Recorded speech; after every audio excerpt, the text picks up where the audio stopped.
അമേരിക്കയിലെ ഏറ്റവും വലിയ നഗരം ന്യൂയോർക്ക്. അവിടെ 15,000-ഓളം നഴ്സുമാർ സമരത്തിലാണ്.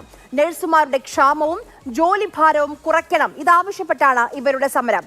മൗണ്ട് സിനായ്, മോഡിഫിയോർ, പ്രസ്ബിറ്റീരിയൽ തുടങ്ങി നഗരത്തിലെ പ്രധാനപ്പെട്ട ആശുപത്രികളെയെല്ലാം ഈ സമരം സാരമായി തന്നെ ബാധിച്ചിട്ടുണ്ട്. നഴ്സുമാരുടെ സമരത്തിന് ഐക്യദാർഢ്യം പ്രഖ്യാപിച്ച ന്യൂയോർക്ക് സിറ്റിയുടെ പുതിയ മേയറായ സൊഹ്റാൻ മംദാനിയും രംഗത്ത് വന്നു. നഗര ചരിത്രത്തിലെ ഏറ്റവും വലിയ നഴ്സിംഗ് സമരമാണ് ഇപ്പോൾ ന്യൂയോർക്കിൽ നടക്കുന്നത്. സമരം അവിടുത്തെ നഗരത്തിന്റെ ആരോഗ്യ മേഖലയെ കാര്യമായി തന്നെ ബാധിച്ചിട്ടുണ്ട്.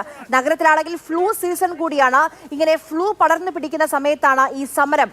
രോഗിയുടെ പരിചരണത്തിനൊപ്പം നഴ്സുമാരുടെ അവകാശങ്ങളും സംരക്ഷിക്കണമെന്നതാണ് മംദാനിയുടെ, ന്യൂയോർക്ക് മേയറിന്റെ നിലപാട്.